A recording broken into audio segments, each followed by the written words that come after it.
ಮಾಡಬಹುದು. ಹೇಗೆ ಅಂದ್ರೆ ಜರ್ಮನ್ ಲ್ಯಾಂಗ್ವೇಜ್ ನ ಕಲ್ಸ್ಕೊಡ್ತಿದ್ದೀರಿ. We take care of German language so that they get the placements in German. ಇವಾಗ ಓದ್ಕೊಂಡೆ ಅವರು ಜರ್ಮನ್ ಅಲ್ಲಿ ಒಂದ್ಸಲಿ ಕಂಪ್ಲೀಟ್ ಆದ್ಮೇಲೆ ಹೋಗಿ ಅರ್ನ್ ಮಾಡ್ಕೊಂಡು then they can able to cover their own expenses. ಎಲ್ರಿಗೂ ನಮಸ್ಕಾರ. ಇಂಡೋಗ್ಲೋ PU ಕಾಲೇಜ್ ಬೆಂಗಳೂರಿಂದ ಮಾತಾಡ್ತಾ ಇದ್ದೀನಿ. TM ಗೌಡ ಅಂತ ಈ ಸಂಸ್ಥೆ ಚೇರ್ಮನ್ ನಾನು. ನಾವು ಮೂಲತಃ ನಾರ್ತ್ ಕನ್ನಡದವರು. ಒಂದು ಡಿಫ್ರೆಂಟ್ ಉದ್ದೇಶ ಇಟ್ಕೊಂಡು ಈ ಒಂದು ಸಂಸ್ಥೆನ ಪ್ರಾರಂಭಿಸಿದ್ದೀನಿ. ಒಂದ್ಸರಿ ತಾವು ಈ ನನ್ನ ಕ್ಯಾಂಪಸ್ ಅನ್ನ ವಿಸಿಟ್ ಮಾಡಿದ್ರೆ ಅದ್ರ ಬಗ್ಗೆ ತಮಗೆ ಗೊತ್ತಾಗುತ್ತೆ. ಎಲ್ಲರೂ ಮಾಡೋ ತರ ನಾರ್ಮಲ್ ಆಗಿ ಕ್ಯಾಂಪಸ್ ಮಾಡೋ ಉದ್ದೇಶ ನನಗೆ ಇರಲಿಲ್ಲ. ಒಂದು ಒಳ್ಳೆ ಲಕ್ಸುರಿಯಸ್ ಕ್ಯಾಂಪಸ್ ಕೊಡಬೇಕು, ಎಲ್ಲಾ ಫೆಸಿಲಿಟಿ ಮಕ್ಕಳಿಗೆ ಕೊಡಬೇಕು ಅನ್ನೋ ಉದ್ದೇಶಕ್ಕೊಂದು ಈ ಒಂದು ಸಂಸ್ಥೆನ ಸ್ಟಾರ್ಟ್ ಮಾಡಿದ್ವಿ. ಇಲ್ಲಿ ನಾವು ಮುಖ್ಯವಾಗಿ PUCMB, PCMB, PCMC ಮತ್ತೆ NEET, JEE ಮತ್ತೆ CET ಇಂಡಿಕೇಟ್ ಇದೆ, ಪ್ಲಸ್ ಮತ್ತೆ ಕಾಮರ್ಸ್ ಇದೆ.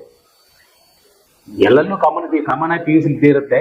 ಬಟ್ ಇಲ್ಲಿ ನಮ್ಮಲ್ಲಿ ಒಂದು ವಿಶೇಷ ಏನಂತಂದ್ರೆ ಪ್ಲೇಸ್ಮೆಂಟ್ ಆಫ್ಟರ್ PUC ಅಂತ ಹೊಸ ಒಂದು ಕಾನ್ಸೆಪ್ಟ್ ಮಾಡಿದ್ವಿ. ಯಾಕಂದ್ರೆ ಎಲ್ಲಾ ಸೇರಿದ ಮಕ್ಕಳು ಎಲ್ಲರೂ ಡಾಕ್ಟರ್ ಆಗಲ್ಲ, ಎಲ್ಲರೂ ಇಂಜಿನಿಯರ್ಸ್ ಆಗಲ್ಲ. B ಕೆಟಗರಿ ಮಕ್ಕಳಿಗೆ ಏನಾದ್ರು ಮಾಡಬೇಕು ಅನ್ನೋ ಉದ್ದೇಶದಿಂದ ಒಂದು ಜರ್ಮನ್ ಲ್ಯಾಂಗ್ವೇಜ್ ಕೋರ್ಸ್ ಸ್ಟಾರ್ಟ್ ಮಾಡಿದೀವಿ. ಅವ್ರು ಜರ್ಮನ್ ಲ್ಯಾಂಗ್ವೇಜ್ ನ ಪಾಸ್ ಮಾಡಿದ್ರೆ ಅಲ್ಲಿ ಜರ್ಮನ್ ನಲ್ಲಿ ಅವ್ರು ಉಚಿತವಾಗಿ ವಿದ್ಯಾಭ್ಯಾಸ ಮಾಡಬಹುದು. ಮತ್ತೆ 1,25,000 ಸ್ಟೈಪಂಡ್ ತಿಂಗಳಿಗೆ. ಇದೊಂದು ಒಳ್ಳೆ ಅವಕಾಶ.